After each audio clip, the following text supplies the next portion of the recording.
আল্লাহর হাবিবের কাছে বলেন, হুজুর গো, ওগো আল্লাহর হাবিব, ইন্নী উকসিরুস সালাতা আলাইহি ফাকাম্মিল সালাতা আজালু লাক। হুজুর, আমি এমনিতে প্রতিদিন আপনার দুরূদ শরীফ পড়ি গো নবীজি, জানতে চাই গো কতটুকু দুরূদ পড়লে আমার যথেষ্ট হবে। আল্লাহর নবীর কাছে জানতে চাইছেন দুরূদ। আমরা দুরূদ পড়ার দরকার আসেনি? এই সমাজে কিছু মানুষ আছে দুরূদের বিরুদ্ধে, ঠিক কিনা বলেন?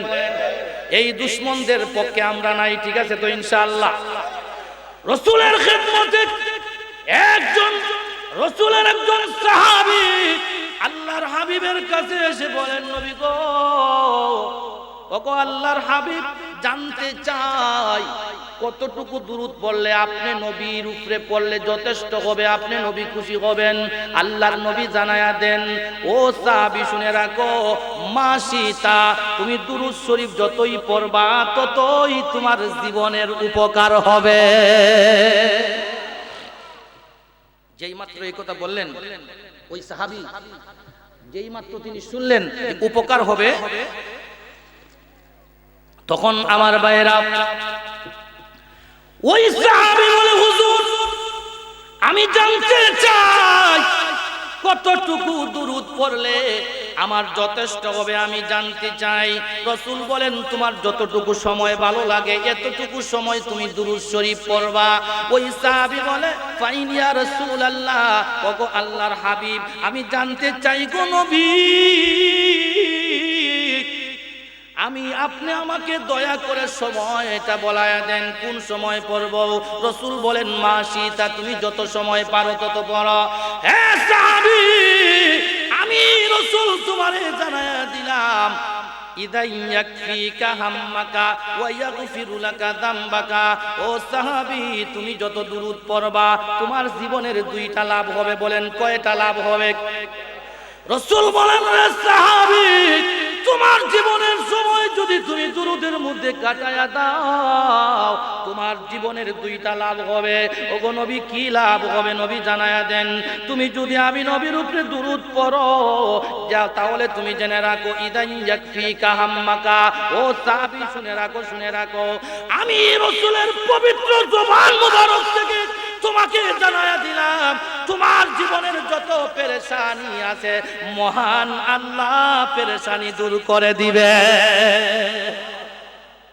তাহলে দুরূদ পড়তে রাজি আছিনি আমরা? হে সাহাবী, 2 নম্বর হলো ওয়ায়াগফিরু লাকা যামবাকা। তুমি যদি আমি নবীর উপরে দুরূদ পড়ো তাহলে 2 নম্বরের ফায়দা হবে। রে সাহাবী, আমি রাসূল জানায়া দিলাম, তোমার জীবনের ছোট গুনাহ থেকে বড় গুনাহ, কবিরা থেকে সগীরা, আমার আল্লাহ তোমার দুরূদের বদৌলতে, আমি রাসূলের উপরে দুরূদ পড়লে মহান আল্লাহ জীবনের সব গুনাহ মাফ করে দিব। রাজি আছিনি আমরা দুরূদ পড়তে? এখন আমাদের সমাজের কিছু মানুষ আছে, সে বলে এত দুরূদ পড়ার দরকার নাই। দুরূদের বিরুদ্ধে একদল মানুষ আছে, কি আছে না? আমরা দেন পড়ি, আল্লাহুম্মা সাল্লি আলা সাইয়্যিদিনা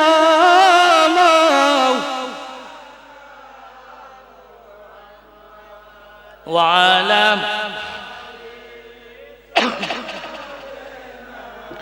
মাওলানা। তাহলে আমরা দুরূদ পড়তে রাজি আছি ইনশাআল্লাহ। এর জন্য রাসূল বলেন, হে আমার উম্মতের দলেরা, তোমরা শুনো, মান সাল্লা আলাইয়া ওয়াহিদাতান সাল্লাল্লাহু আলাইহি আশরা। নবীজি জানায়া দিয়েছেন, কোন উম্মত যদি আমি নবীর উপরে একবার দুরূদ শরীফ পড়ে মহান আল্লাহ তারে 10টা সওয়াব দান করে। এরপরে আল্লাহর নবী আরো বলেন, ওয়াহুত্তাত আনহু আশরু খাতিআ। যেই ব্যক্তি দুরূদ একবার পড়বে মহান আল্লাহ তার 10টা গুনাহে আল্লাহ ক্ষমা করে দেয়। শুধু তাই নয়, আল্লাহর নবী আরো বলেন, হে আমার উম্মত, তোমরা যদি দুরূদ শরীফ বেশি বেশি করে পড়ো, দুরূদের মাহফিলে যদি বেশি বেশি করে আসো, মহান আল্লাহ তোমাকে 10টা দরজা বুলন্দ করে দিবে। আমাদের সমাজের এই সমস্ত মানুষ বলে এই দুরুদ পড়া যায় না, আমরা যেভাবে দুরুদ পড়ি এই দুরুদের মজাই আলাদা, ঠিক কিনা বলেন? যাই হোক, আমি আপনাদেরকে যে কথাটা বলতে চাইছি, কথাটা হলো এই মাহফিলে যেন আমরা আসছি, আমরা কোনো স্বার্থ নিয়ে আসছি না, স্বার্থ ছাড়া দুনিয়ার কোনো স্বার্থ নাই, আখিরাতের সব স্বার্থ, ঠিক কিনা বলেন? আখিরাতের কি স্বার্থ? এই মাহফিলে আসলে এক নম্বরে কলব পরিষ্কার হয়, কি হয়? কলব পরিষ্কার হয়। দুই নম্বরে আমাদের গুনাহ মাফ করাবার দরকার আছে কি আছে? সারা জীবন আপনারা গুনাহ করলেন, এই এক বছরের ভিতরে একটা মাহফিল হবে আপনাদের এলাকায়, এই এলাকায় কি আসা যায় না? এই দুনিয়াবি কাজ ছেড়ে আপনি কতদিন বাঁচবেন কোন গ্যারান্টি আছে? কোনো গ্যারান্টি নাই। আপনি যেন আগামী বছর এই মাহফিল পাইবেন কোনো গ্যারান্টি নাই। এর জন্য আল্লাহ রাসূল বলেছেন, আমার কোন উম্মত যদি জিকিরের মাহফিলে গিয়া তওবা করে, আল্লাহ বলেন এই জিকিরের মাহফিলে যদি 40 জন মানুষ থাকে, একজনকে ওলি বানাইয়া দোয়া কবুল করে নেন আল্লাহ। সুবহানাল্লাহ।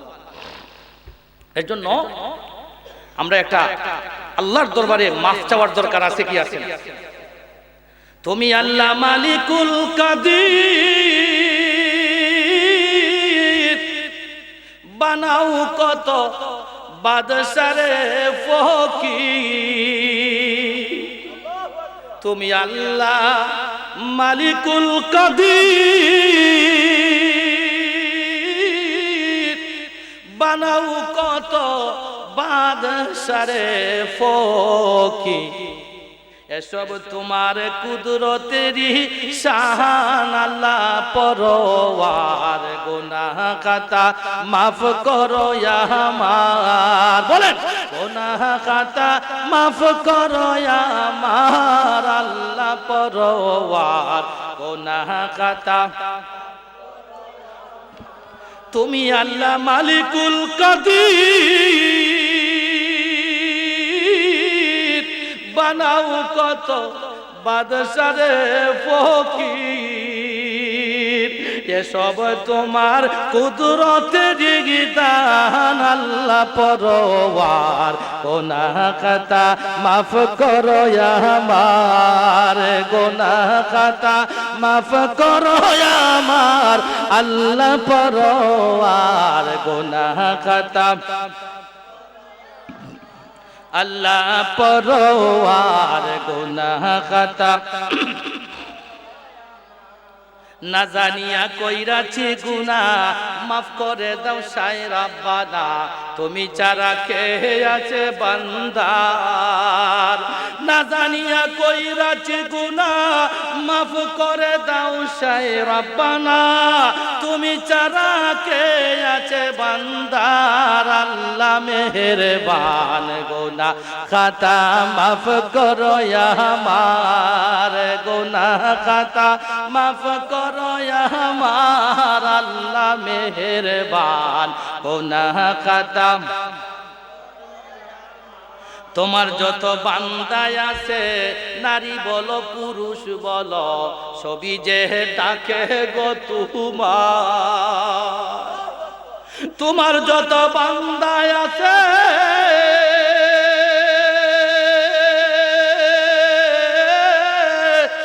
নারী বলো পুরুষ বলো, সবাই যে ডাকে গো তোমায়। নারী পুরুষ সবই যত মাফ করে দাও অবিরত, নারী পুরুষ বান্দা যত মাফ করে দাও অবিরত।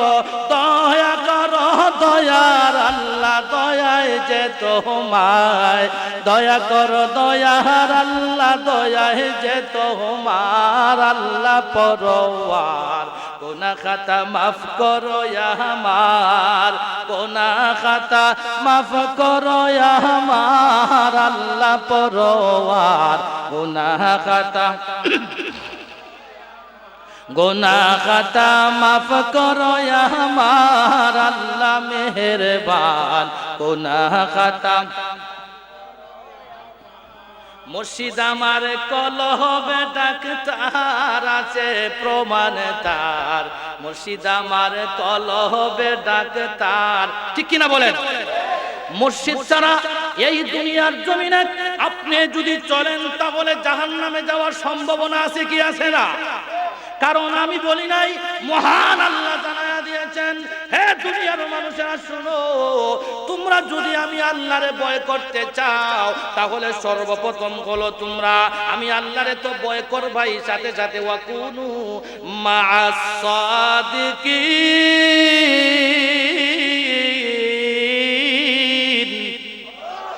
আল্লাহ বলেন, পৃথিবীর মানুষেরা রে, তোমরা আমার প্রিয় বান্দাদের অন্তর্ভুক্ত তোমরা হয়ে যাইবা। অনেকেই বলতে পারো হুজুর, তাহলে তারার কাছে গেলে আমরা লাভটা কি হবে? হে পৃথিবীর মানুষেরা শুনো, চারটা লাভ হবে। আল্লাহ নিজে জানায়া দিয়েছেন, দুনিয়ার মানুষেরা রে কেন তোমরা যাইবা জানোনি? আমি আল্লাহ তোমাদেরকে চারটা জিনিস দিয়া বানাইছি। বলেন কয় জিনিস দিয়া? এক নম্বরে হলো মাটি, দুই নম্বরে বাতাস, তিন নম্বরে আগুন, চার নম্বরে হাওয়া। এই চারটা জিনিসের খাসালত কিন্তু ভালো নাই। আল্লাহ নিজে বলেছেন, কেন তোমরা ওলিদের কাছে তোমরা যাইবা? এই তোমাদেরকে আমি আল্লাহ চারটা মিশ্রিত জিনিস দিয়েছেন দুনিয়ার জমিনে। আমি আল্লাহ বানাইয়া পাঠাইছি তোমাদের কলবটা পরিষ্কার করার জন্য। তোমরা ওলিদের কাছে যাইবা, কারণ যে জিনিস দিয়া বানাইছি জিনিসের খাসালত ভালো নাই। এখন বুঝার দরকার নেই যে এই জিনিসের কি কি খাসালত খারাপ, ঠিক কিনা বলেন? এক নম্বর, মাটির একটা খাসালত আছে। মাটির খাসালত হইল, এর দুরূদ শরীফ পড়েন, আল্লাহুম্মা সাল্লি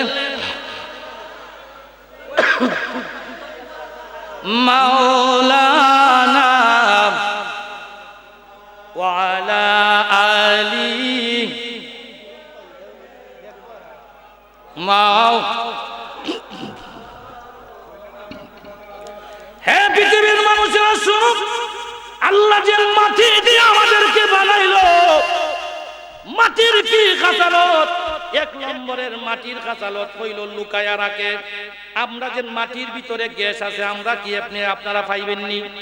বোমা দিয়া যদি আপনারা এটার মধ্যে বোম কিম না করেন তাহলে লুকায়া রাখবো, আপনারে পরিষ্কার করে দিবে না, ঠিক কিনা বলেন? এর জন্য হ্যাঁ পৃথিবীর মানুষেরা, মানুষ তোমাদেরকে লুকানোর একটা অভ্যাস আছে। তোমার আপন ভাই না খাইয়া আছে, ভাই যদি গিয়া বলে, ভাই বিপদে পড়েছি, আমারে তোরা টাকা দিয়া সাহায্য করো, বলে 1 টাকাও নাই, তোমারে দেওয়া যাবে না। এই স্বভাব আমরা আসেনি? এই স্বভাবটা হলো খারাপ স্বভাব। এর জন্য আল্লাহর নবী বলেন, এই স্বভাবটা যদি তুমি পরিহার করতে হয় তাহলে ওলিদের অন্তর্ভুক্ত হওয়া লাগবে। কারণ একটা। 2 নম্বরের কারণ হইল, ও দুনিয়ার মানুষেরা শোনো, হাওয়ার অভ্যাস একটা বড় খারাপ। হাওয়ার অভ্যাস হইল সে শুধু খালি উপর দিকে উঠতে চায়, নিচের দিকে যাইতে চায় না। আমাদের সমাজের কিছু মানুষ চকিদার যদি হয়, মেম্বার হইতে চায়, মেম্বার থেকে চেয়ারম্যান হতে চায়, তার দুনিয়ার লোভ লালসার অভাব নাই, খালি উপর দিকে উঠতে চায়। ও মানুষ, তুমি যেন উপর দিকে উঠতে চাও, তুমি কি জানো না তোমার জন্য কবর আছে? একদিন অন্ধকার কবরে তুমি লুকায়া যাইবা। তোমার সম্পদ, তোমার সন্তানাদি কেউ তোমার সঙ্গে যাবে না। সুতরাং তুমি জেনে রাখো, তুমি যেন বড় হইতে চাও, এটা তো কোনো আপত্তি নাই। তাহলে বড় হইতে গেলে আল্লাহ এবং রসুলকে স্মরণ করে বড় হইতে হয়, ঠিক কিনা বলেন? আমাদের সমাজের কিছু মানুষ আছে হালালে হারামে টাকা খাইয়া বড় হইতে চায়, ঠিক কিনা বলেন? হালাল হারাম না মানিয়া, হালাল হারাম না মানিয়া তুমি জেনে এই দুনিয়ার জমিনে তুমি চলাফেরা করতেছো, তুমি কি জানো না একদিন তোমার নাম দামে মাইকে উচ্চারণ করা হয়ে যাবে, ইন্না লিল্লাহি ওয়া ইন্না ইলাইহি রাজিউন, ঠিক কিনা বলেন? এর জন্য রাসূল বলেন, তুমি দুনিয়ার জমিনে এটাই তোমার সব সময় তোমার স্মরণ রাখতে হবে। তুমি যেন পৃথিবী থেকে বিদায় হয়ে যাইবা, হালাল হারাম মাইনা তুমি দুনিয়াতে চলো, তাহলে এই জিনিসটা বুঝতে গেলে ওলিদের কাছে যাওয়া লাগবে কি লাগবে না? আমরা তো আসলে আসল জিনিস বুঝি না। এর জন্য ভাইরা আমার, বাবারা আমার, গভীর মনোযোগ দিয়া কথাগুলো শোনেন। হাওয়ার অভ্যাস হইল শুধু উপর দিকে উঠতে চায়, নিচের দিকে যাইতে চায় না। ও মানুষ, তুমি যদি উপর দিকে উঠতে চাও তাহলে তুমি হালাল এবং হারাম মাইনা দুনিয়াতে তুমি উপর দিকে ওঠো। তাহলে তুমি এই হালাল হারাম কোন সময় তুমি বুঝবাই? ওলিদের কাছে যদি যাও তখন তুমি হালাল হারাম বুঝবাই, ঠিক কিনা বলে? গেল 2। 3 নম্বর হলো মাটি, গেল 1 নম্বর। 2 নম্বর হাওয়া, 3 নম্বর আগুন। আগুনের অভ্যাসটা বড় খারাপ। কি অভ্যাস? আগুনের অভ্যাস হইল জ্বালাইয়া পুরাইয়া সার করে দেয়, ঠিক কিনা বলেন? কিছু সমাজের মানুষের এই অভ্যাস আছে কি আছে না, যে মানুষের চল একবারে জ্বালাইয়া সার করে দেয়, মুনাফিকি করে, শুকলামি করে, ঠিক কিনা বলেন? আপনার আমার বিরুদ্ধে সে মিথ্যা মামলা হবিগঞ্জুগিয়া করে, ঠিক কিনা বলেন? মিথ্যা সাক্ষী যারা দিবে, আল্লাহ রাসূল বলেছেন হাসরের ময়দানে তার নামে আল্লাহ নিজে বলবেন, তার দিকে আমি আল্লাহর কোনো নূর দিব না, আমি আল্লাহর কুদরতি চেহারা জীবনে সে দেখতে পারবে না। 2 নম্বর হলো যে মিথ্যা সাক্ষী দিবে, মিথ্যা মামলা করবে মানুষের বিরুদ্ধে। আল্লাহর নবী বলেন হাসরের দিন নবীর হাতের হাউজে কাউসারের পানি সে পান করবে। আমাদের সমাজের কিছু মানুষ আছে যে মানুষের বিরুদ্ধে মুনাফিকি শুকলামি করে, করে কি করে না? এটার কারণ হইল আগুনের কিছু মিশ্রণ যেন আছে, এই মিশ্রণের কারণে সে মানুষের বিরুদ্ধে লাগে। যদি খাঁটি কোনো ওলির কাছে গিয়া মুরিদ হয় তাহলে তার অন্তরাত্মা পরিষ্কার করে কে দিবে? বলেন আল্লাহ, ঠিক কিনা বলেন? ওলি যদি বাতায়া দেয় তুমি এই পৃথিবীর জমিনে সব সময় তুমি তওবা ইস্তেগফার করবা, দুরূদ শরীফ পড়বা। আল্লাহর নবী বলেন কেউ যদি দুরূদ সব সময় পড়ে তার জীবনের গুনাহ মাফ করে দিবে আল্লাহ। কেউ যদি আস্তাগফিরুল্লাহ আস্তাগফিরুল্লাহ বলে, দুনিয়ার মানুষেরা শুনো গো, ওই ব্যক্তি দোয়া করতে দেরি হয়, আল্লাহ দোয়া কবুল করতে একটা সেকেন্ড দেরি হয় না। এর জন্য ভাইরা আমার, ইমাম মালিক রাহমাতুল্লাহ আলাইহি উনি সফরে বের হয়েছেন, দেখেন একজন ব্যক্তি রুটি বানায় গিয়া দেখেন রুটি যে সময় বানায় খালি আস্তাগফিরুল্লাহ আস্তাগফিরুল্লাহ বলে, মুখ দিয়ে আস্তাগফিরুল্লাহ খালি বের হইতেছে। ইমাম মালিক বলেন ভাইরা রে, ও আমার ভাই, তোমার কাছে বসতে আমার বড় মন চায়, তুমি কি অনুমতি দিবা তোমার কাছে আমি বসতে? বলে বসেন। আপনি কে? বলে আমি হলাম একজন পথিক, আমি আজকে মুসাফির মানুষ, আমার জায়গা নাই, ঘর নাই, এর জন্য কেউ আমারে জায়গা দেয় না। মসজিদে গিয়েছিলাম, মুয়াজ্জিন বলে না, আমার অপরিচিত কোন মানুষকে আমরা জায়গা দেই না, তোমার কাছে আমি রাতটা কাটাইতে পারবো, বলে বসেন। ওই ব্যক্তি তাকায়া দেখেন, ওই ব্যক্তি আস্তাগফিরুল্লাহ বইতেও বলে, রুটি যে সময় সাইনের মধ্যে দেয় ওই সময়ও বলে আস্তাগফিরুল্লাহ। ইমাম মালিক বলেন, হ্যাঁ রুটিওয়ালা ভাই, আপনার কাছে একটা প্রশ্ন আমি রাখতে চাই। বলে কি প্রশ্ন? আপনার কাছে দরখাস্ত হইল, কতদিন পর আপনি এই আমল করেন? বলে হুজুর অনেক দিন হয়ে গেছে আমি এই আমল করি। বলে আপনি আমল কইরা কি ফায়দা আপনি পাইছেন? হুজুর আমি আমল কইরা ফায়দা পাইছি একটা বড় ভালো একটা আমল করিয়া। বলে কি ফায়দা? বলে আমার জীবনের যত আশা ছিল, আল্লাহর কাছে যত দোয়া করেছি, আল্লাহ সব দোয়া আমার কবুল কইরা নিছে। তবে একটা দোয়া বাকি রইছে, একটা দোয়া ওনার বাকি রইছে, আল্লাহ পূরণ করছেন। ইমাম মালিক বলেন, হ্যাঁ রুটিওয়ালা ভাই, বলো দেখি তোমার কোন দোয়াটা আল্লাহ কবুল করে নাই গো, আমার কাছে বলো, আমি দেখি তোমাকে কোনো সহযোগিতা করতে পারি কি পারি নাই। ওই রুটিওয়ালা ব্যক্তি বলে, ওগো ইমাম মালিক, আমার জীবনের একটা দোয়া আল্লাহর দরবারে করেছিলাম। আল্লাহ এই জামানার সবচাইতে বড় আলেম হলো ইমাম আহমদ ইবনে হাম্বল, উনারে মরণের আগে আল্লাহ তুমি এক নজর আমারে দেখাইও। ইমাম মালিক চোখের পানি ছেড়ে ছেড়ে কান্দে আর বলে, ওই ব্যক্তি আস্তাগফিরুল্লাহর আমল কইরা কেমন আল্লাহর ওলি হয়ে গেছে দেখো। ইমাম মালিকের কাছে যাইতে হয় না, ইমাম মালিক তার খেদমতে হাজির করে দিয়েছেন মহান আল্লাহ। এর গুণ হইল আস্তাগফিরুল্লাহর খাতিরে। ইমাম মালিক, আল্লাহু আকবার।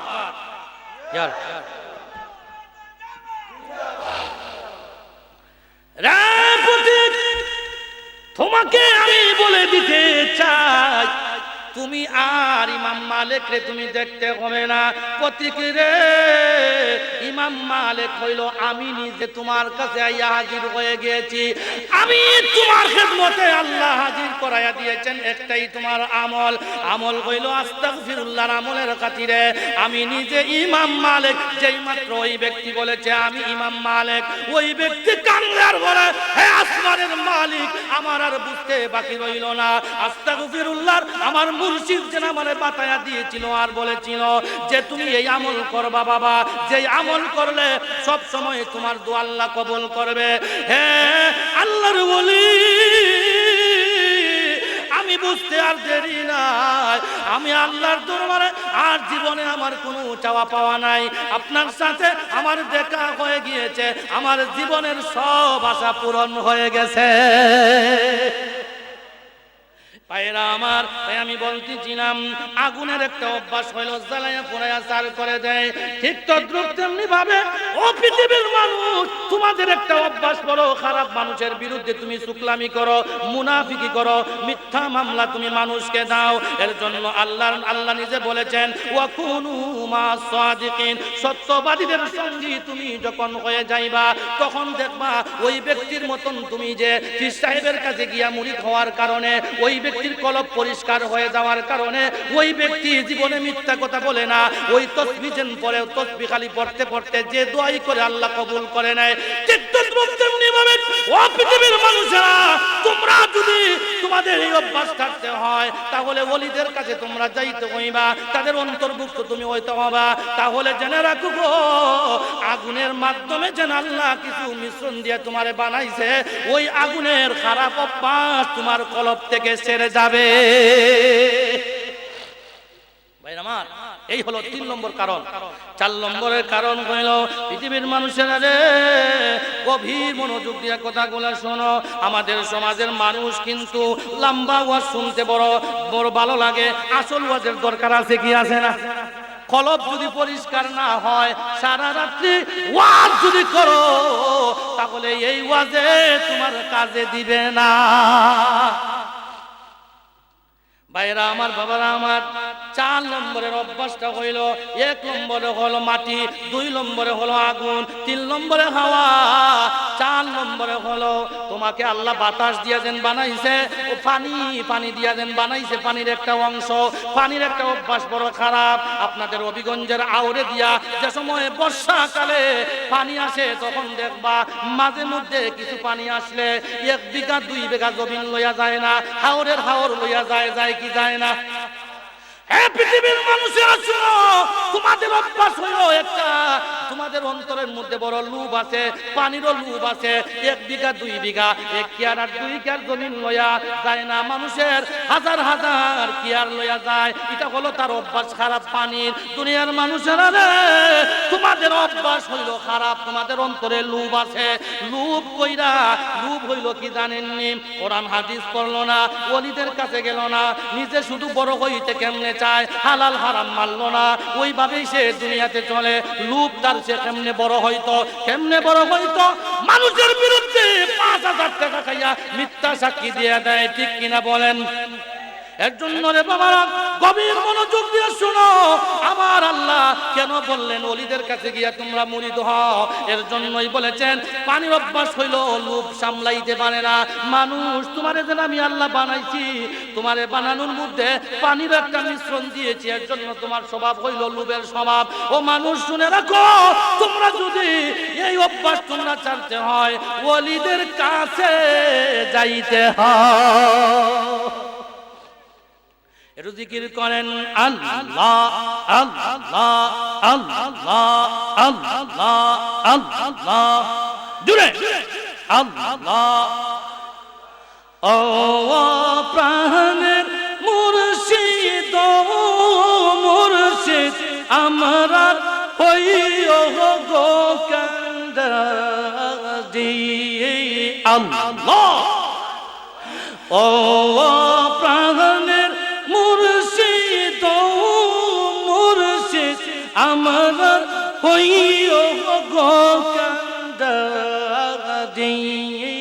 আল্লাহ আল্লাহ আল্লাহ আল্লাহ ওকুল গঙ্গে বাসাইলাম ওকুল গঙ্গে বাসাইলাম আমার বঙ্গা তো রে মুর্শিদ আমার হইও গো কান্দা আদি আল্লাহ আল্লাহ ও প্রাণের মুর্শিদ ও মুর্শিদ আমার হইও গো কান্দা আদি আল্লাহ আল্লাহ আল্লাহ সাধন বুঝন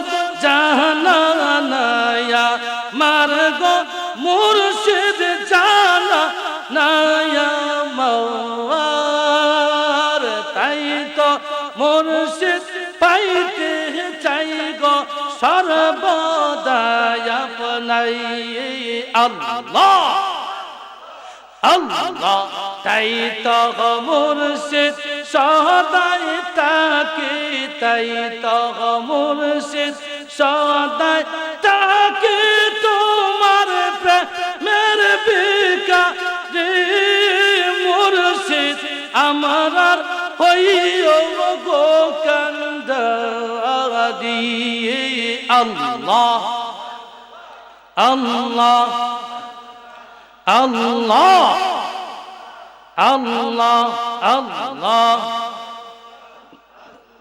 লা ইলাহা ইল্লাল্লাহু মুহাম্মাদুর রাসূলুল্লাহ সাল্লাল্লাহু আলাইহি ওয়াসাল্লাম। এর জন্য রে পৃথিবীর মানুষেরা গভীর মনোযোগ দিয়ে কথাগুলো শোনো। মুর্শিদের কাছে যদি যেতে হয় তাহলে কিন্তু আমরা নিয়তকে ঠিক করিয়া যাইতে হবে কি হবে না? মুর্শিদকে সঠিকভাবে সম্মান করতে হবে কি হবে না? এর জন্য আমার বাবারা দেখেন ওলিদের কি পরিমাণ পাওয়ার। আপনারা একটা ঘটনা শুনবেন।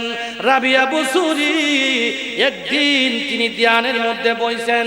রাবিয়া বসুরি ধ্যানে বইয়া তাকায়া দেখতেছেন হাসান বসরি রাহমাতুল্লাহ আলাইহি সাগরের মধ্যে নামাজ বিছাইয়া উনি নফল নামাজ শুরু করে দিছে। কোথায় নামাজ বিছাইছে? সাগরে। রাবিয়া বসরি ধ্যানমগ্ন অবস্থায় বৈশা রাবিয়া বসরি বলল, হে হাসান, পানির মধ্যে নামাজ বিছাইয়া যদি আল্লাহর ওলির কোনো আলামত হইতো তাহলে পানির যত মাছ আছে সব মাছ আল্লাহর ওলি হইয়া যাইতো। এতে বোঝা গেল ওলিদের সম্মান আরো উপরে, ঠিক কিনা বলেন? কারণ আমার বাবারা রাবিয়া বসরি যেই মাত্র এই কথা বলছেন, রাবিয়া বসরি দেখেন কেমন মাপের ওলি ছিলেন। উনি বাতাসের মধ্যে যায় নামাজ বিছায়া 2 রাকাত নামাজ পড়া শুরু যখন করে দিল, এমনি হাসান বসরি বলে, রাবিয়া গো, ও রাবিয়া, তুমি বললাই আমি নাকি বাতাসে, আমি নাকি পানির মধ্যে যায় নামাজ বিছায়া নামাজ পড়লে পানির যত মাছ আছে সব মাছ আল্লাহর ওলি হয়ে যাইতো। ও রাবিয়া, তুমি দেখি বাতাসের মধ্যে যাই নামাজ বিছাইয়া তুমি নামাজ পড়া শুরু করে দিয়েছো। শোনো, যদি বাতাসের মধ্যে যাই নামাজ বিছাইয়া যদি নামাজ পড়ে আল্লাহর ওলির কোনো আলামত হইতো তাহলে এই আসমানের এবং এই ভূমণ্ডলের ভিতরে জমিন এবং আসমানের উপরে যত পাখি আছে সব পাখি আল্লাহর ওলি হয়ে যাইতো। এখন হাসান বসরি মনে মনে ভাবলো, আশ্চর্য ব্যাপার, এমন একজন ওলি আমার জীবনে আমি দেখছি না। আমি তো জীবনে বিয়ে করলাম না, এমনি আল্লাহর গোলামির মধ্যে আমি কাটায়া দিলাম। ওলি যারা হয়ে যায় গো দুনিয়ার জন্য তারা পাগল হয় না, ঠিক কিনা বলেন? এর জন্য শাহজালাল মুজাররদে ইয়ামুনি মুজাররদ কেন বলা হয়? তিনি বিয়ে করেন নাই। আমার বাবারা, আমার ভাইয়েরা, এর জন্য তুমি যদি বিয়ে না কইরা আল্লাহর গোলামির মধ্যে অটল থাকতে পারো, বিয়ে না করলে কোনো অসুবিধা নাই, ঠিক কিনা বলেন? এমনি হাসান বসরি বলে, ও রাবিয়া, তোমার মতন মহিলা যদি আমি বিয়ে করতে পারি, আমার জীবনের যদি কোনো আমল আল্লাহর দরবারে কবুল না হয়, তোমার খাতিরে আল্লাহ আমারে মাফ করে দিতে পারে।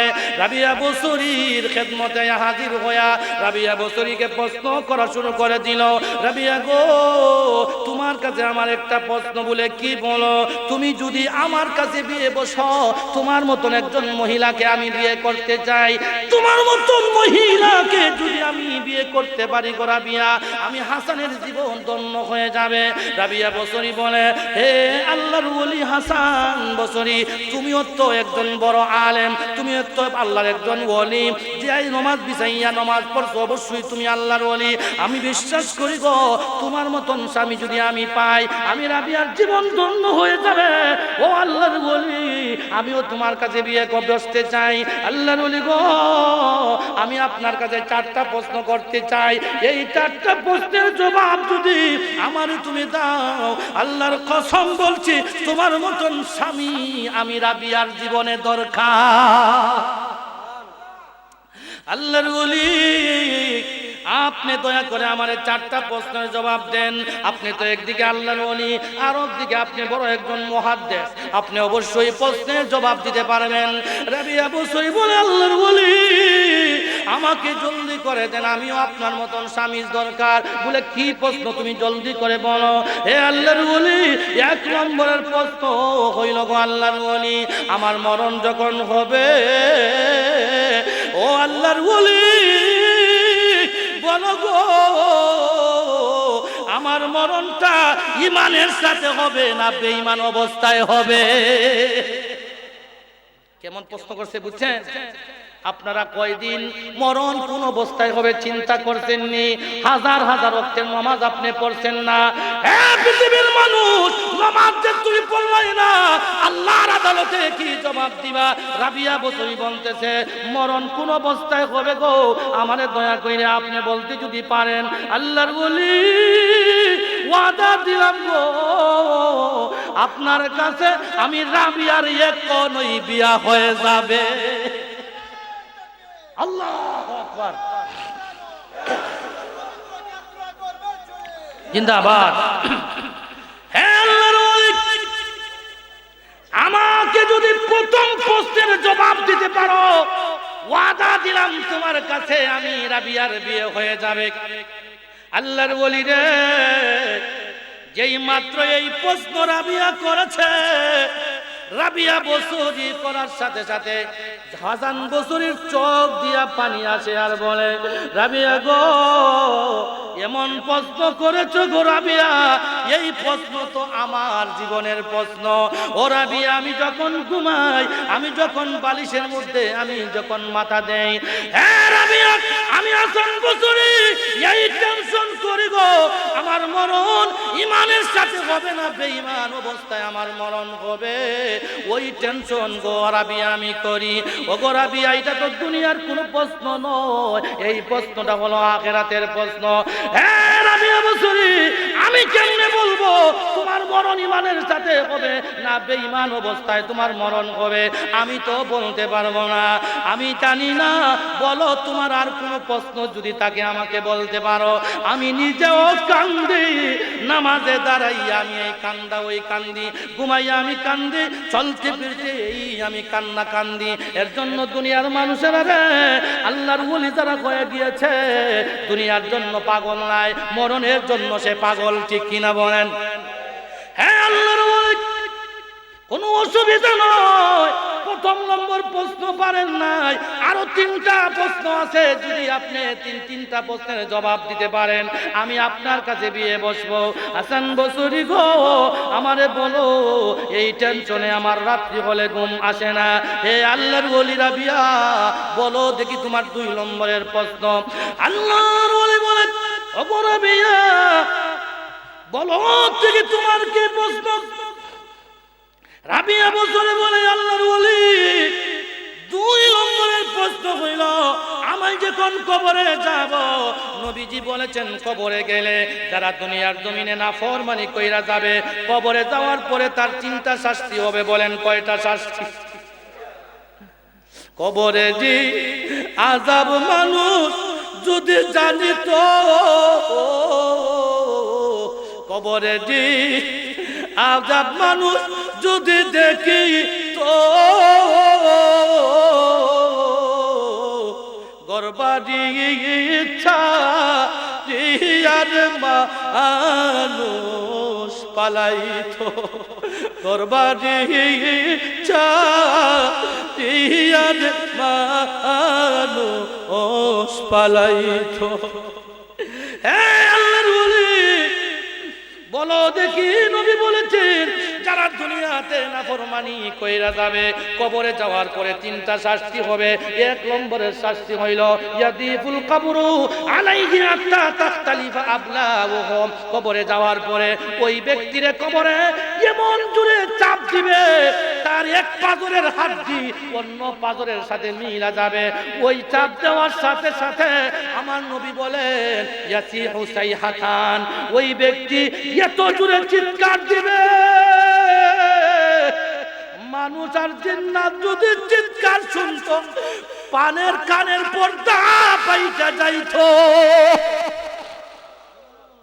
রাবিয়া বসরি বলে আল্লাহর ওলি, বলো গো নবীজি 2 নম্বরে বলেছেন ওয়ায়ুকাদু আলাইহি ফিল কবরি নার, কবরে যাওয়ার পরে কবরে আগুন ধরাইয়া দেওয়া হবে।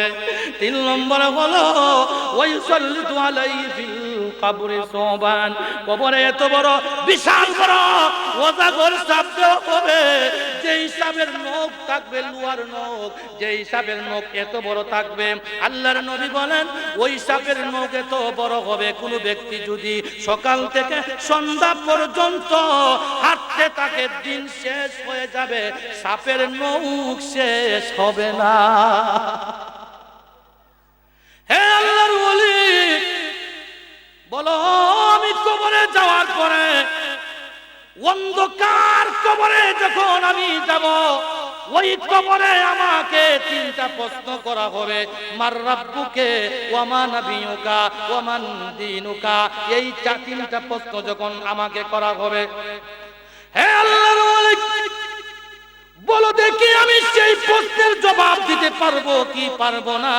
যদি আপনি আমাকে প্রশ্নের জবাব দিতে পারেন, আল্লাহর ওলি গো আমি আর কোনো প্রশ্ন করব না, তোমার কাছে আমার এখনই বিয়া হয়ে যাবে।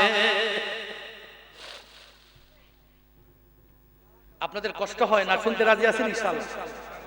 তাহলে একটু দুরূদ শরীফ পড়েন, আল্লাহুম্মা সাল্লি সাইয়্যিদিনা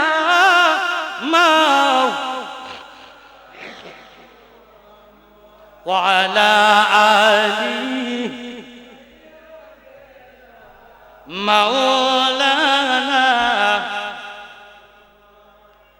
মা আয়েশা দেখে কয় নূর নবীজির যদি দেখা হয়, মা আয়েশা দেখে কয় নূর নবীজির যদি দেখা হয়, কলিজা কাটলে টের পাবে না গো, হাদিসে পাকের বর্ণনা।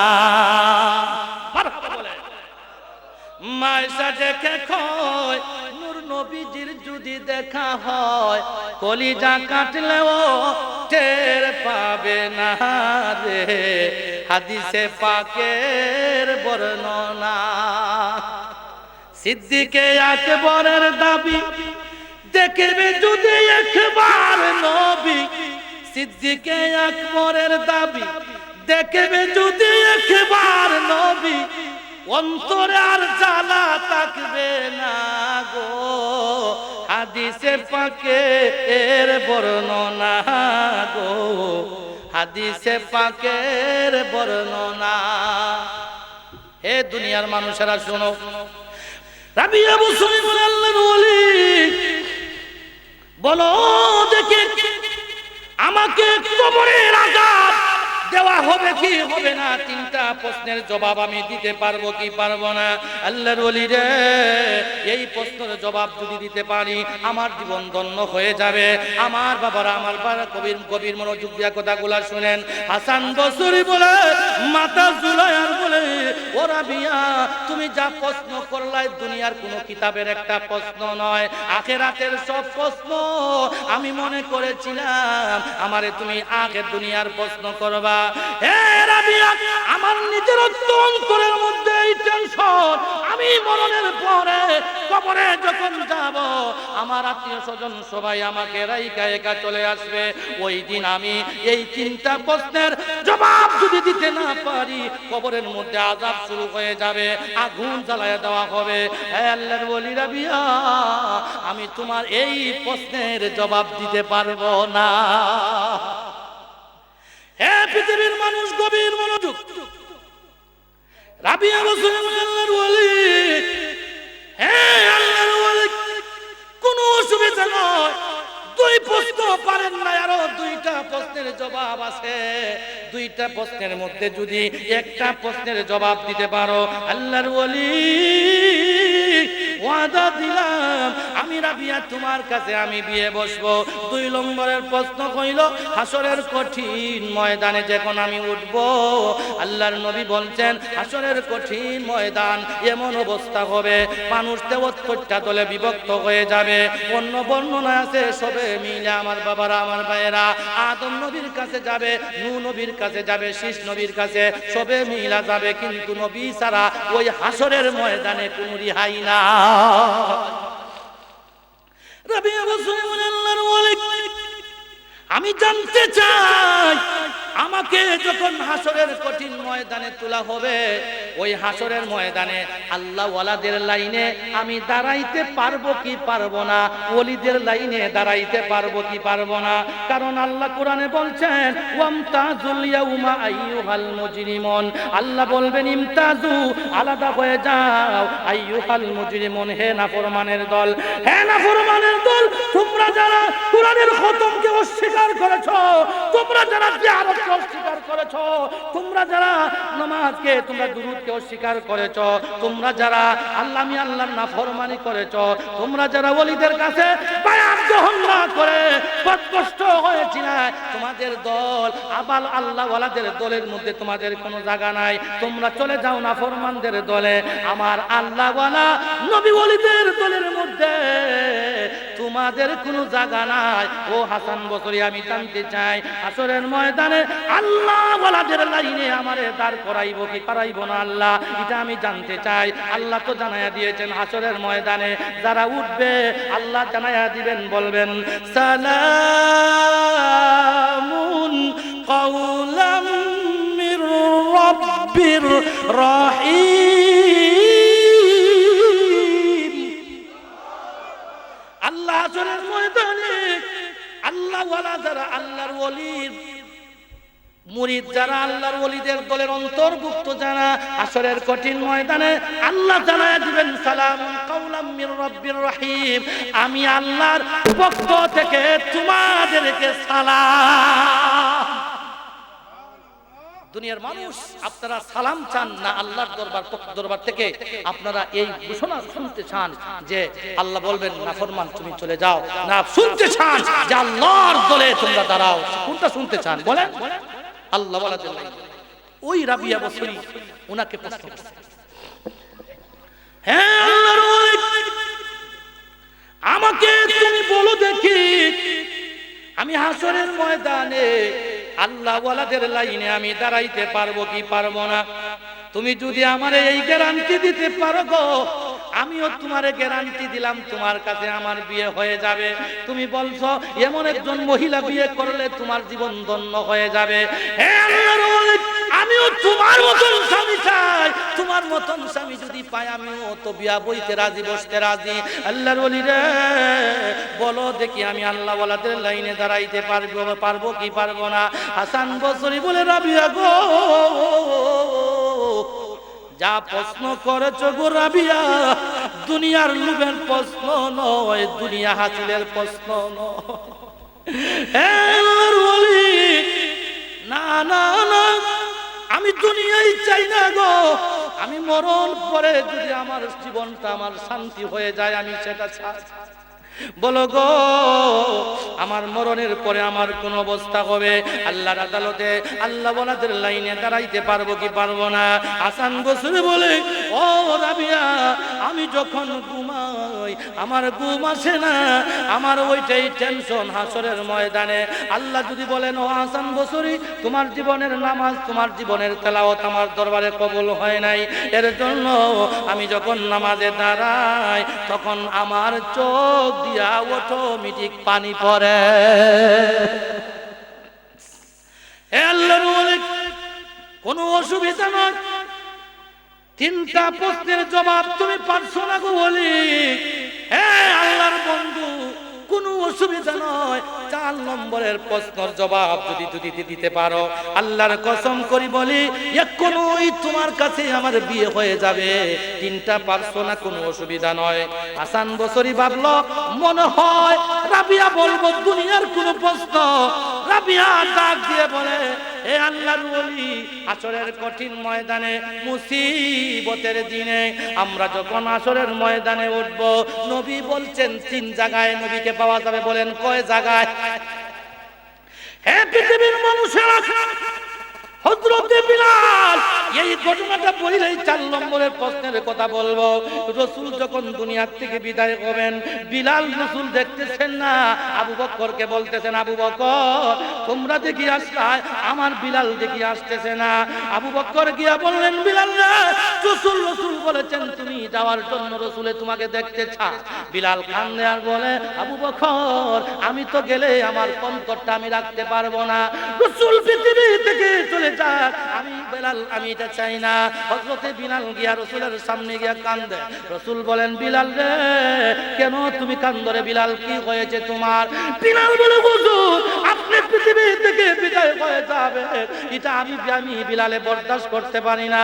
নবী গো, আপনার জন্য আমি কত না মায়ের খাইয়েছি গো নবীজি, দিনে রাত্রে কত মার আমাকে মেরেছে, কিন্তু আপনার দরবার আমি জানি নাই। নবী গো, আপনি বিদায় হয়ে যাবেন, আমি বিলাল এতিম হয়ে যাব। রাসূল বলেন, বিলাল তুমি কান্দো না, তোমারে আমি 3টা জায়গা বলে দেই। আমি রাসূল যদি পৃথিবী থেকে বিদায় হয়ে যায়, মুসিবতের দিনে, কিয়ামতের ময়দানে 3 জায়গায় তুমি আমারে পাইবা। 1 জায়গা হলো মাকামে মাহমুদের মধ্যে, 2 জায়গা হইল ফুলসিরাতের মধ্যে। ও দুনিয়ার মানুষ, ফুলসিরাতের বুঝছেন নি রাসূল কেন বলছেন? ফুলসিরাত হইবে 30,000 বছরের রাস্তা, এমনি সোজা উপর দিকে 10,000 বছরের রাস্তা, এমনি সমান 10,000 বছরের রাস্তা, নিচের দিকে ডাউন 10,000 বছরের রাস্তা। আল্লাহর নবী বলছেন, উম্মত তোমরা যদি দুনিয়ার জমিনে আল্লাহ ওয়ালাদের অন্তর্ভুক্ত হতে পারো, ওই দিন 30,000 বছরের রাস্তা বিজলির মতন আল্লাহ পার করে দিবে। হযরতে বিলাল বলে, হুজুর আমি জানতে চাই গো নবী, 2 নম্বরের কথা বললেন। 1 নম্বরে হলো মাকামে মাহমুদ, 2 নম্বরে হলো ফুলসিরাত, আমি 3 নম্বর জানতে চাই গো নবী। নবী বলেন, ও আমার বিলাল, 3 নম্বর জায়গা হইল আমার গুনাহগার উম্মত হাসরের ময়দানে আধা ডুবে সূর্য আসবে, ওই দিন আমার উম্মতের পানির পিপাসে কলিজা পর্যন্ত শেষ হয়ে যাবে। আমি নবী থাকবো হাউজে কাউসারের পারে, আমি নবী আমার গুনাহগার উম্মতকে ডেকে ডেকে বলবো, আসো আসো আসো, আমি নবী হাউজে কাউসারের পানি পান করাইয়া দিব, আর জীবনে পানির পিপাস লাগবে না। আমার দয়ালো নবী প্রেমের ছবি আর আসবে না জগতে, আমার দয়ালো নবী প্রেমের ছবি আর আসবে। 63 সাল জিন্দগি কাঁদেছে বলে উম্মতি, 63 সাল জিন্দগি কাঁদেছে বলে উম্মতি, এখনো কাঁদেছে নবী মদিনাতে, এখনো কাঁদেছে নবী মদিনাতে। আমার দয়ালো নবী প্রেমের ছবি আর আসবে। হে দুনিয়ার মানুষেরা, আমি বলতে চাই, নবী বলবেন বিলাল আসরের কঠিন ময়দানে মুসিবতের সময় 3 নম্বর জায়গা হাউজে কাউসারের পারে তুমি যাইবা। আমি রাসূল ওয়াদা দিলাম রে বিলাল, আর তুমি পেরেশানি হয়ে যাইও না। আমার আল্লাহ তোমারে কত বেশি ভালোবাসছে, আমাকে ভালোবাসার কারণে চিল্লে বলেন সুবহানাল্লাহ। ও বিলাল, তুমি কি জানো না একদিন তুমি ফজরের আযান না দেওয়ার কারণে আল্লাহ জানায়া দিয়েছেন, ও জিবরাইল যাও তুমি আমার নবীকে জানায়া দাও, আমার নবীকে তুমি জানায়া দাও, উঠতে আসবাস ভাঙ্গে বিলাল হুশে সুদে বড় আরশে আলা যুল জালাল। ও নবী, আপনি শুনে রাখেন, আমার বিলাল যখন আযান দেয় আমি আল্লাহ আরশে আযমের মধ্যে বইসা আমার বিলালের আযান শুনি।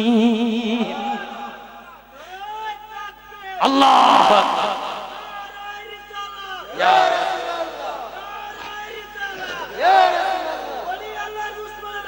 হুশিয়ার, সাবধান, হুশিয়ার,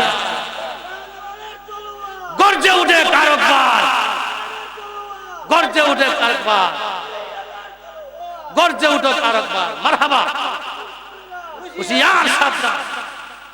একজন নবী বাবারা গভীর মনোযোগ, নবীকে ভালোবাসার কারণে আল্লাহ যখন জানায়া দিলেন, আমি আল্লাহ জানায়া দিলাম, যতক্ষণ পর্যন্ত বিলালের ফজরের আযান না দিবে ততক্ষণ পর্যন্ত পূর্ব দিকে আর সূর্য উঠবে না গো নবীজি।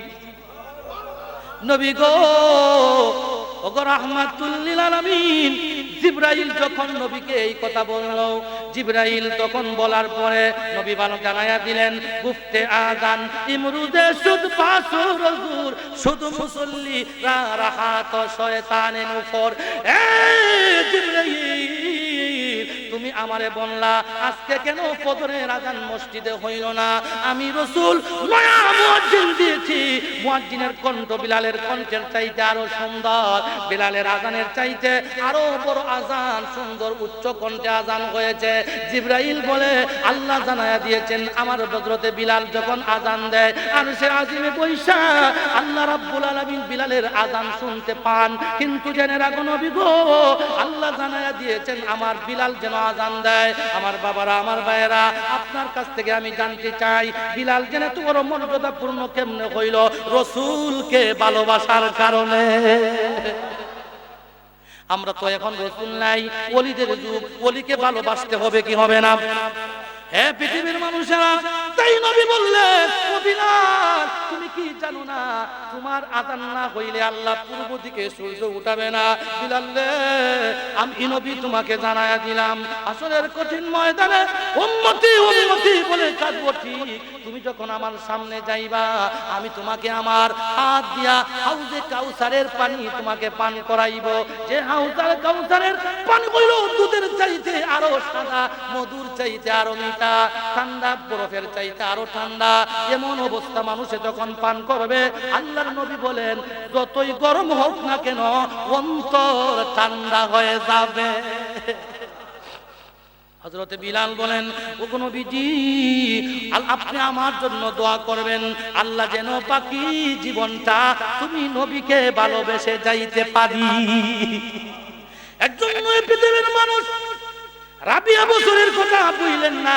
রাবিয়া বসরি 4 নম্বরের প্রশ্ন করেছিল, ওগো আল্লাহর ওলি হাসান, বলো গো 4 নম্বরের প্রশ্ন হইল, আসরের কঠিন ময়দানে আমাল বাম হাতে আমলনামা আসবে না ডান হাতে আমার আমলনামা আসবে? আসরের ময়দানে আমি হাসান, আমি রাবিয়া, আমার আমলনামা কোন হাতে আসবে? রাসূল বলেছেন, যার ডান হাতে আমলনামা আসবে আসরের দিন আল্লাহ তারে বিনা হিসাবে জান্নাত দিয়ে দিবে। হে আল্লাহর ওলি হাসান বসরি, আমি জানতে চাইবো, ও আল্লাহর ওলি, আসরের ময়দানে আমার আমল নামা ডানাতে আসবে না বাম হাতে আসবে। আপনি যদি বলে দিতে পারেন আমি ওয়াদা দিলাম এক্ষুনি আপনার কাছে আমার বিয়ে হয়ে যাবে। রাবিয়া বসরির প্রশ্ন শুই না হাসান বসরি কান্দে হাউমাউ করে কান্দা শুরু করে দিয়েছে। ওগো রাবিয়া, এমন প্রশ্ন জীবনে কেউ করে নাই। দুনিয়ার প্রশ্ন করার জন্য, দুনিয়ার আয় করার জন্য মানুষে আমারে জিগায়। ওগো রাবিয়া বসরি, এমন একজন মহিলা আমার মনে ছিল বিয়ে করব, কিন্তু তোমার প্রশ্নে জবাব দিতে পারলাম না। তোমারে তো আমি আর বিয়ে করতে পারবো না। তোমার মতন মহিলা বিয়ে করলে আমি হাসানের জীবন ধন্য হয়ে যাইতো। ওগো আল্লাহর ওলি রাবিয়া, কিন্তু শুনো, আপনি আমার জন্য দোয়া করেন। রাবিয়া বসরি বলে, আল্লাহর ওলি বেজার হয়েন না আমার উপরে। আপনাকে জানায়া দেই, আমি যখন জাগ না গাই তু জাগলে আপনাকে ছায়া তোলে, আসর তো উসওয়ার হয়ে যা কি ছায়া তোলে। আল্লাহর ওলি শুনো, আমি যখন তাহাজ্জুদের নামাজ পড়ি রাতে, আমার যখন ঘুম আসে, আমি আমার চোখকে বলি জাগ না গাই তু জাগলে আবলা কি ছায়া তোলে। ওরে চোখ, আকাশের নিচে জমিনের উপরে যতদিন তুই থাকবে ততদিন রাত শেষের বেলায়, রাত্রি শেষের বেলায় তোমার আর ঘুম হারাম। আমি এই চোখ দিয়া আমি আর ঘুমাবো না, শেষ রজনী আল্লাহর গোলামি করব। এর জন্য রাবিয়া বলেন, আমার যখন চোখের মধ্যে ঘুম আসে, আমার চোখকে আমি সান্ত্বনা দেই, ও চোখ, আকাশের নিচে জমিনের উপরে যতদিন থাকবা এতদিন তুমি আর ঘুমাইতে পারবা না। এমন ঘুম তুমি ঘুমাইবা হাসরের ময়দান, এমন কি কবরে যাওয়ার পরে এক ঘুমে তোমার হাসর হবে। এর জন্য আমার বাবারা গভীর মনোযোগ দিয়ে কথাগুলো শুনেন। রাবিয়া বসরি কবর যাওয়ার পরে নেকির মন কি যখন বলল, মার রাব্বুকে ওয়া মা দীনুকে ওয়া মান নাবিয়ুকে, ও রাবিয়া বলো দেখি তোমার রবকে। রাবিয়া বসরি উনি জবাব দেয়, ও ফেরেশতারা তোমরা বলো আগে তোমাদের রবকে। রাবিয়া বসরি বলেন, নেকির মন কি তোমরা রবকে তোমরা আমাকে প্রশ্ন করতেছো, তোমরা কত মাইল দূর আসছো আসমান থেকে? বলে হাজার হাজার লক্ষ লক্ষ মাইল। বলে আমি রাবিয়া সারা জীবন কাটাইলাম আল্লাহ চিনার জন্য, রসুল চিনার জন্য, দিন চিনার জন্য। আমি মাত্র 3.5 হাত মাটির নিচে আসছি, আমি কি আল্লাহ ভুলে গেলাম? না, তোমরা আল্লাহ ভুলে গেছো, তোমরাই বিচার করো। নেকির মনকির গিয়া প্রশ্ন আল্লাহর দরবারে বলে, হে মালিক, তুমি যেই বান্দির কাছে পাঠাইছো ওই বান্দি বলে তোমাদের রবকে আগে বলো, আমরা কি করব? আল্লাহ জানায়া দেয়, ও ফেরেশতারা, আমার বান্দি আমার প্রেমে পাগল হইয়া সারা জীবন দিয়া বসলো না, দুনিয়াদারি করলো না, দুনিয়ার রং তামাশা করলো না।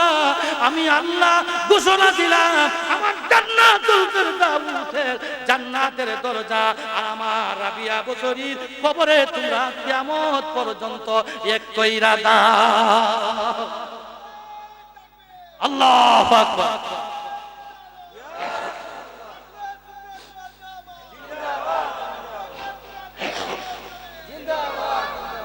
একজন নয় পৃথিবীর মানুষ গভীর মনোযোগ।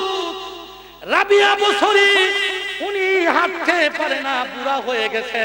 এইদিকে ইব্রাহিমে আদহাম উনি যখন তিনি বলকের বাদশা ছিলেন, 14 বছরে বাদশাহী চাইরা আমি লম্বা ওয়াজের দিকে যাইতেছি না, আমার সময় শেষ হয়ে যাচ্ছে। ইব্রাহিমে আদম 2 রাকাত যায়, 2 কদম দেয়, 2 রাকাত নামাজ পড়ে। এইভাবে যাইতে যাইতে 14 বছরে বাইতুল্লাহ শরীফ গিয়া পড়ছে। ইব্রাহিমে আদম গিয়া দেখে বাইতুল্লাহ শরীফ জায়গা নয়। ইব্রাহিমে আদম আশ্চর্য হয়ে গেল, আল্লাহর দরবারে হাত উঠাইলো, বলল, ইয়া বারে এলাহি, ওগো পরওয়ারদিগার, আমি জানতে চাই আমার চোখের কোনো দোষ না বাইতুল্লাহ এই জায়গা থেকে সরে গেল। এমনি গাইব আসলো, গাইবি আওয়াজ আসতে না, হে হে ইব্রাহিম আদম, না না, তোমার চোখের কোনো দোষ নাই। হে ইব্রাহিম, আমার বৃদ্ধ বন্দি সারা জীবন আমার গোলামি করেছে, আমার ঘরে তওয়াফ করেছে, আমার গোলামি করেছে, আমার বৃদ্ধা বন্দি এখন হাঁটতে পারে না, ঘর থেকে এসে এমনি বাহির হয়ে গেছে। সে বলেছে, আল্লাহ তুমি বলেছ তোমার রাস্তায় যখন বের হয় যেখান থেকে আমরা বন্ধ ওখান থেকে তোমার সাহায্য শুরু হয়ে যায়। তাই আমি বলেছি, ও আমার বান্দি আর যাইতে হবে না, তোমার জন্য আমার বাইতুল্লাহ তোমার বাড়িতে পাঠায়া দিতেছি। ওলিদের দরকার আছে কি আছে না? এর জন্য আমার বাবারা গভীর মনোযোগ, আমি যেন আয়াতে কারিমা তেলাওয়াত করেছি। এই আয়াতে আল্লাহ বলেন, আলা ইন্না আউলিয়া আল্লাহি লা খাউফুন আলাইহিম ওয়া লা হুম ইয়াহজানুন।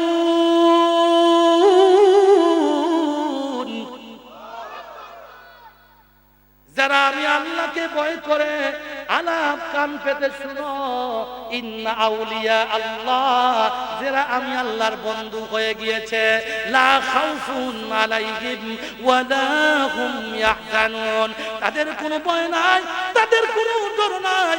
আল্লাহ পরের আয়াতে ওলিদের শান বর্ণনা করতে গিয়া ওলিদের আমলের কথা বলছেন।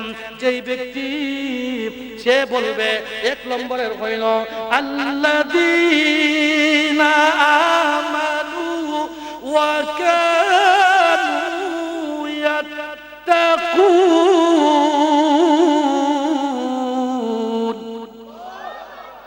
এক নম্বরের আলামত হইল ঈমান আনতে হবে। দুই নম্বরে যারা আমি আল্লাহকে সদা সর্বদা ভয় করবে।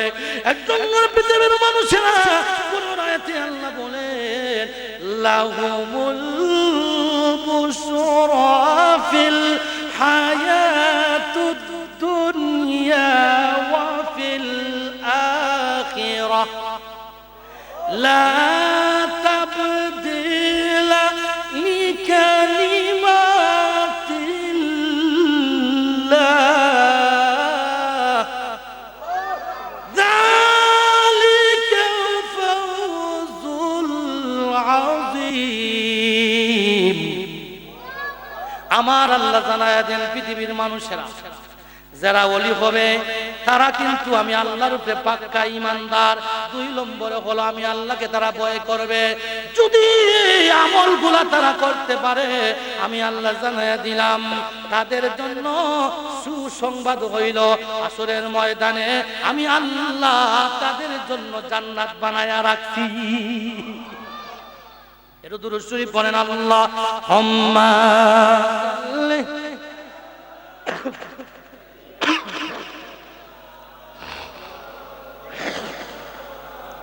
মুহাম্মদ ওয়া আলা আলি মাওলানা। একজন মনে বাবা,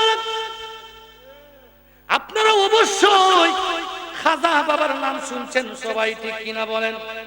আমি লম্বা কথা বলবো না, একবারে শর্টকাট বলে দিব।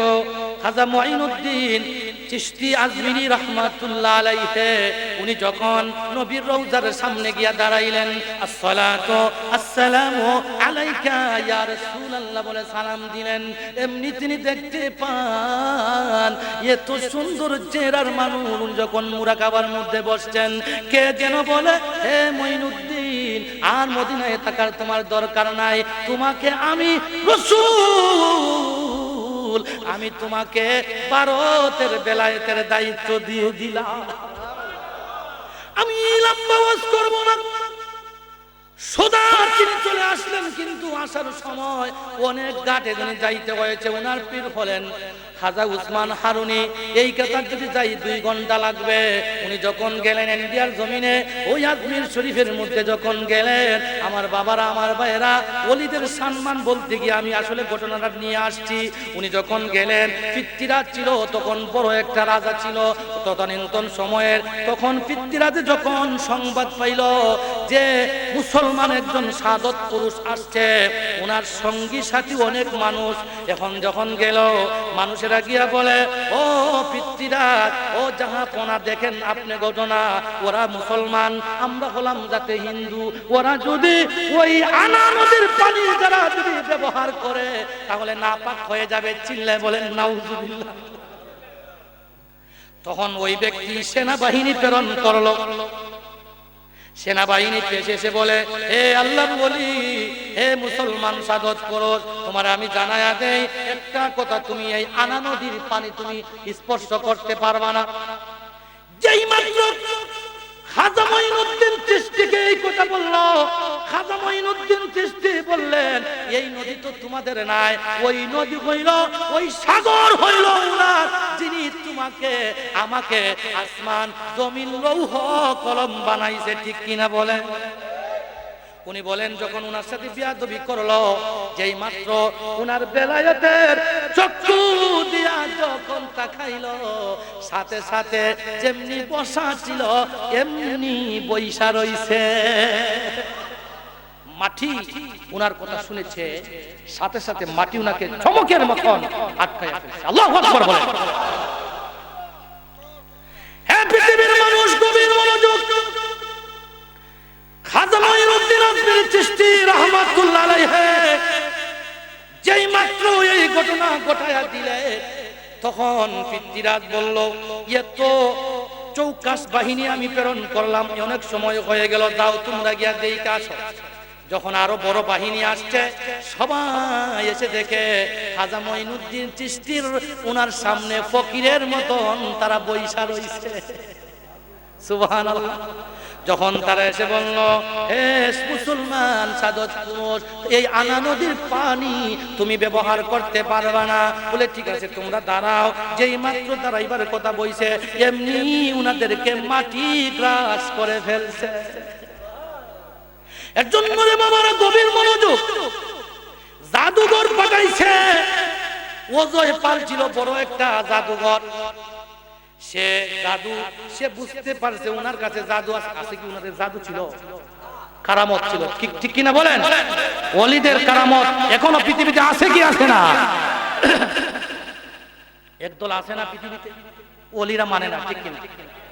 এমনও ব্যক্তি আছে পৃথিবীতে বলছে যে মাজারকে লাঠিয়ে একবারে চূর্ণ বিচূর্ণ করবে। নাউজুবিল্লাহ বলবে না। এই উপমহাদেশে বিশেষ করে পাকিস্তান, ইন্ডিয়া, বাংলাদেশ ওলিদের মাধ্যমে ইসলাম কায়েম হয়েছে, ঠিক কিনা বলেন? এর জন্য আমরা বলবো, ওলি আল্লাহ যেখানে আমরা আছি, ওলি আল্লাহ যেখানে আমরা আছি। এর জন্য বাবারা গভীর মনোযোগ। অবশেষে অজয় পাল যখন আসলো, আসার পরে যখন বলল, হে মুসলমান তুমি বুঝতে পারছি তোমার জাদু বিদ্যা তুমি শুরু করে দিয়েছো, আমিও তো জাদু জানি। যেই মাত্র এই কথা বলছে, হযরতে খাজা মঈনুদ্দিন চিশতি ওই সময় নামাজ পড়তেছিলেন। উনি বলেন ঠিক আছে নামাজটা শেষ করে নেই, তোমার সাথে আমার বোঝাপড়া আছে। ওনার খরমে ডাক দিয়ে বলে, হে আল্লাহর ওলি, তুমি তো অনেক উপরে, ওই নাফরমানের সাথে তুমি যদি আমার অনুমতি দাও, তার সাথে আমি একলা মোকাবেলা করব। আল্লাহর কুদরত আছে কি আছে না? হ্যাঁ, এই খরম জবান খুলে গেল। এর মতো অবস্থায় যেই মাত্র ওই খরম গিয়া ডাইন গালে আর বাম গালে গিয়া বাড়ি শুরু করে দিয়েছে, আর বলেছে তুই জানোস নি আল্লাহর ওলির সাথে তুই বিয়াদবি করবে না। আমার বাবারা, আমার ভাইয়েরা, আমি শর্টকাট করে বলে দিচ্ছি, যেই মাত্র তিনি এই কথা বলল, না না তোমরা পানি ব্যবহার করতে পারবে না। বলে ঠিক আছে তুমি আসছো জাদুঘর, পানি ব্যবহার করবো না। মুরিদকে বললেন, যাও তুমি একটা লুটা পানি নিয়ে আসো ওই আনা নদী থেকে, সাগর থেকে। উনি যেই মাত্র একটা লুটা পানি নিয়ে আসছেন গো, সারা সাগর শুকাইয়া গিয়াছে। মুফাসসিরিনে কেরাম এই কথার ব্যাখ্যা লিখতে গিয়ে বলছেন, শুধু সাগর শুকায় না, এমন কি দুগ্ধ মাথা যারা ছিল, শিশুদের দুধ পর্যন্ত মাতৃস্থল থেকে একবারে শুকাইয়া গিয়েছিল। চিল্লে বলেন সুবহানাল্লাহ। ওলিদের কেরামত এখনো আসেনি। এর জন্য আমার বাবা আনা নদীর পানি শুকাইলেন তিনি, আনা নদীর পানি শুকাইলেন তিনি। নাহি বাজে আজমির শরীফ মানুষের প্রাণ রে, নাহি বাঁচে আজমির শরীফের মানুষের প্রাণ। অবশেষে অজয় পাল হয় যে না যে হাল, অবশেষে অজয় পাল হয় যে না যে হাল। ইমান এনে হইল মুসলমান রে, ইমান এনে হয় মুসলমান। এমনি যেই মাত্র দিচ্ছেন আল্লাহর ওলি অজয় পালের দিকে যেই মাত্র আমার বাবারা বেলায়েতের চক্ষু দিয়া যখন নজর করলো, ওই অজয় পালের দিল পরিবর্তন হয়ে গেল। এখনো সেই ভারতের জমিনে খাজা মুজাদ্দিদ আলফে সানি রাহমাতুল্লাহ আলাইহি শায়িত আছে। এই বাদশা আকবরে যখন উনাকে নির্যাতন করলো জেলের ভিতরে 100 নয় 200 নয় 400 জল্লাদ যখন জেলখানার মধ্যে প্রবেশ কইরা বাইরের দিকে যখন তালা মারলো, তখন ওই বাদশা বলেছিল তোমরা ওই ব্যক্তিরে আজকে রাত্রে তোমরা খতম করে নিবাই, আমি যেন দেখতে না হয়। যেই মাত্র ওই ব্যক্তি 400 ব্যক্তিরে ওই ঘরের মধ্যে যখন ঢুকায়া দিল, সকাল হয়েছে, উনার মনে বড় আনন্দ, আমরা তো ওই মুজাদ্দিদ আলফে সানিকে গিয়া মৃত্যু পাবো। তখন যে সময় দরজা খুলছে, দরজা খুইলা দেখে 400 মানুষ ওই আল্লাহর ওলির ইমামতিতে তারা নামাজ পড়তেছে। এর জন্য আমার বাবারা গভীর মনোযোগ দিয়া কথাগুলা বুঝতে হবে এবং শুনতে হবে। এই পৃথিবীর জমিনে ওলি যদি না আসতেন, ওলিরা যদি না আসতেন, তাহলে আমরা সবাই এখন পর্যন্ত হিন্দু থাকতাম, ঠিক কিনা বলেন? এর জন্য সমাজে আমরা মুসলমানদেরকে আমরা সবাইকে বলতে চাই, যদি আমরা মুসলমানিত্ব যদি ঠিক রাখতে চাই, তাহলে ওলিদের কাছে যাইতে হবে, কি হবে না? এর জন্য আমার বাবারা আমি আপনাদেরকে বলতে চাই, এই যে কতটুকু কথাগুলো বললাম এমনিতে হয়ে গেছে না, অনেক টাকা পয়সা লাগছে এইটা কথা বলতে। আপনারা কে কে রাজি আছেন এই ওয়াজ মাহফিল হইতে বলেন তো? আলহামদুলিল্লাহ। তাহলে আপনাদেরকে আমি হাত নামান, মারহাবা। আমি আপনাদেরকে বলতে চাই এই ওয়াজ মাহফিল তো এমনি হয় না। এই যে আল্লাহর ওলি একজন আমার ডাইনে বসা আছেন, আরো যে উলামায়ে কেরাম আসছেন, আমি আপনাদেরকে বলতে চাই এই সমস্ত জিনিস এমনিতেই হয় না, অবশ্যই এর পিছনে টাকা পয়সা খরচ করতে হয়, ঠিক কিনা বলেন? আমি আপনাদেরকে একটা কথা বলতে চাই, যে ব্যক্তি আল্লাহর ওলি দুনিয়াতে না থাকলে ওলিদের কথা বলতে গেলে অবশ্যই প্যান্ডেলের দরকার, মাইকের দরকার, সবকিছুর দরকার, ঠিক কিনা বলেন? আপনারা কে আছেন যে এই পৃথিবীতে ওলিদের মাধ্যমে জিন জিন্দা হোক, আমি এর জন্য কিছু টাকা আল্লাহর রাস্তায় দিব? কে কে রাজি আছেন? আসেননি যে কোনো ভাই আমি আগামী বছরের জন্য আমি 5,000 টাকা দিব, 10,000 টাকা দিব? কারণ শুনে রাখেন, আল্লাহ নিজে বলে দিয়েছেন, কোন বান্দা যদি আমার রাস্তায় 1 দান করে, আল্লাহ তারে 10 দান করে। সুবহানাল্লাহ বলবেন না? হযরত আলী রাদিয়াল্লাহু তাআলা আনহু, ওনার স্ত্রী ফাতেমা, ওনার জ্বর, ওনার মনে চাইছে ডালিম খাইতে। কি খাইতো? ডালিম। এখন স্বামীকে বলে, স্বামী আমার মন চাইছে ডালিম খাইতাম, আমারে ডালিম দাও। আলী বলে, ওগো ফাতেমা আমার কাছে তো টাকা নাই। ফাতেমা বলে, আমার একটা উন্না আছে, ওই উন্না লইয়া বাজারে যাও, বিক্রি কইরা আমার জন্য ডালিম নিয়ে আসো। হযরতে আলী গেছেন বাজারে, বাজারে গিয়া 6 দিরহামে বিক্রি করছেন। রাস্তার মধ্যে যখন আসতেছেন, একজন ফেরেশতা জিবরিল ফকিরের বেশ ধইরা এসে বলে, ও আলী তুমি না নবীর সাহাবী, তুমি না বেশি দানশীল, আজ অনেক দিন হয়ে গেছে আমার ঘরে কোনো খাবার নাই। আলী রে আমার মনে চাইছিল আমি ডালিম খাইতাম, আমার ডালিম দাও। সুবহানাল্লাহ বলবেন? হযরত আলী বলেন, না না দেওয়া যাবে না গো। বলে, কেন দেওয়া যাবে না? জানোনি ওই ডালিমের মালিক তো আমি নাই, নবীর কলিজার টুকরা নবীর দুলালি ফাতেমার টাকার কিনা এই ডালিম। বলে, না না অর্ধেক তুমি আমারে দিয়ে দাও। বলে, ঠিক আছে, আল্লাহর নামে যখন বলছো আমি আল্লাহর ওয়াস্তে তোমারে অর্ধেক দিয়ে দিলাম। চিল্লায় বলেন সুবহানাল্লাহ। তখন ওই জিবরাইল তো ভিখারির বেশ ধরছে। এখন জিবরাইল বলে, আলী তোমার চেহারা বড় সুন্দর, অনুমতি যদি দাও গো, তোমাকে দাঁড়াইয়া বরদার করাইয়া আমি ডালিম খাইতে চাই, তোমার সুন্দর চেহারা আমি দেখতে চাই। আলী বলে, ঠিক আছে, উনি তো আল্লাহর একজন প্রিয় বান্দা, ঠিক আছে তুমি খাও। অর্ধেক ডালিম যখন খাওয়া শেষ, ওই ভিখারি বলে, আলী আমার মনে চায়, আমার মনের তৃপ্তি মিলছে না রে আলী, আর একটা ডালিম মনে চায়, কিন্তু ডালিম তো আর নাই, অর্ধেক ডালিম আছে, আমারে অর্ধেক দিয়া দাও, আর তোমারে আমি ডালিমের কথা বলবো না। বলে, না দেওয়া যাবে না। আলী আল্লাহর ওয়াস্তে দাও। এই মাত্র আল্লাহর নাম উনি উচ্চারণ করেছে, এমনি উনার শরীরের রুম সব দাঁড়ায়া গেছে। রে ভিখারি, আল্লাহর নাম তুই লইলে নে নে, আমি যে জব দিব ফাতেমারে দিব রে। তুমি পুরা ডালিম খায়া ফেলো। সব তিনি খায়া ফেলছে। বাড়ির যখন রাত্রি যখন একটু গভীর হইছে, উনি জলদি করে বাড়িতে না আসে, উনি রাত্রে গভীর হইছে, বাড়িতে এসে ডাক দিছে, ও ফাতেমা দরজা খুলো গো ফাতেমা। দরজা খুলছেন, খোলার পরে দেখা গেল এমন অবস্থা হইছে, ফাতেমা কিন্তু বলছে না, বলে ডালিম দাও। আমার উন্না দিলাম, সয়ে দিলাম, বিক্রি করে ডালিম আনছনি। এই কথা কে ভুলাইয়া দিছে? আল্লাহ। ঠিক কিনা বল? হযরতে আলী ঘুমায় গেছে, রাত যখন গভীর হইছে গো, এমনি দেখা যায় নবীর একজন সাহাবী আবু যর দাঁড়াইয়া রাত্রি গভীর রজনীতে এসে বলে দরজার মধ্যে, ওরে আলী দরজা খুলো রে আলী। ব্যাপার কি? অত রাত্রে তো আমার বাড়িতে আসার কথা নয়। আলী দরজা খুলো, তোমার জন্য সুসংবাদ, তুমি না আল্লাহর রাস্তায় তুমি দান করে আসছি নাই। উনি বলে ব্যাপার বুঝলাম না, এত রাত্রিতে আবু যর কেন আমার বাড়িতে? আবু যর যখন দরজা খুলে পাইল, উনি 9টা ডালিম দেয়ার হয়, ও আলী তুমি না আল্লাহর রাস্তায় তুমি দান করেছিলে, মহান আল্লাহ জান্নাত থেকে 9টা ডালিম দিয়া প্রেরণ করছে। হযরতে আলী বলে না, 9টা ডালিম নিব না। আল্লাহ তো কোরআনে বলেছেন, মান জাআ বিল হাসানাতি ফালাহু আশরু আমসালিহা।